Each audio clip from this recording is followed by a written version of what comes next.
The corruption in America is You're not totally just, right that we are to blame, but they push those choices. They want us to do this. Absolutely. So there has been this cycle of disrespect between the establishment and us. We've got to reverse it. And frankly, you have to walk out. I agree. How do you get the establishment to treat you like a human and treat themselves like a human? How do you get them to stop doing this? You absolutely walk away. You stop shopping at their stores. You stop, investing in the stocks of the companies that are engaged in organized crime. You stop banking. Why would anyone?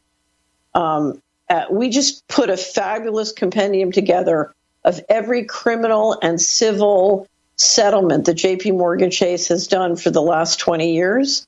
It's unbelievable. It's more than an entire year's earnings, the amount of kickbacks they've given to the Department of Justice and various regulators for all their civil and criminal frauds. Why is anybody banking there? And yet as many as 50% of Americans are banking directly or indirectly with JP Morgan Chase. Why?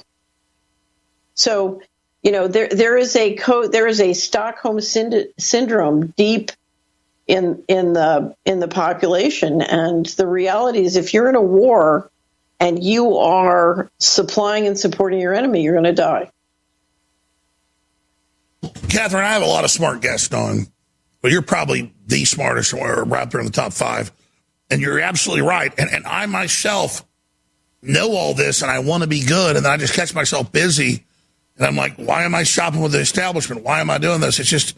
We all do. You can't be perfect, but this is not 0 or 1. That if you spend $20,000 a year at the company store, it's a lot different than if you spend $5 at the company store and the rest in other ways. So it's not a 0 or 1. But let me tell you a story since you're here. Yeah. One of the richest men in the world, and I had to sign non-disclosure agreements to even deal with it. But a few years ago, they had a huge investigation on us. We're talking stacks of transcripts of what I said about this person. And they were so concerned about me trying to get folks not to shop there that they had a high-level investigation with the owner obsessed with it and still obsessed, which shows they're not that powerful.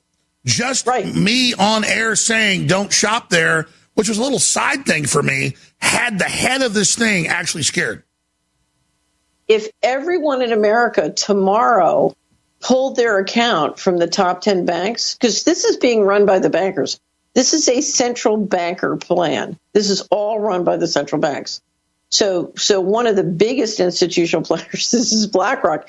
If everybody tomorrow had a BlackRock ETF or a BlackRock account or, money at BlackRock, called them up and said, I've had it with what you're doing, and pulled it out, do you have any idea how the change would rocket? Exactly. So we have big banks banning gun owners, banning gun shops, banning churches, banning conservatives. What if we started banning them? What if we started using our muscle?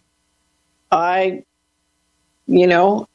first thing, I'll never forget sitting in Washington in 1998, and I'm living under siege with physical harassment and lawsuits flying, and it was right out of the movie Enemy of the State. And I was writing a check on JP Morgan Chase Private Banking. I had 3 banks at that point. I was writing a check on JP, and I thought, why am I banking with the bank that's probably doing this to me? Why am I banking with my enemy? And I said, I have to come clean.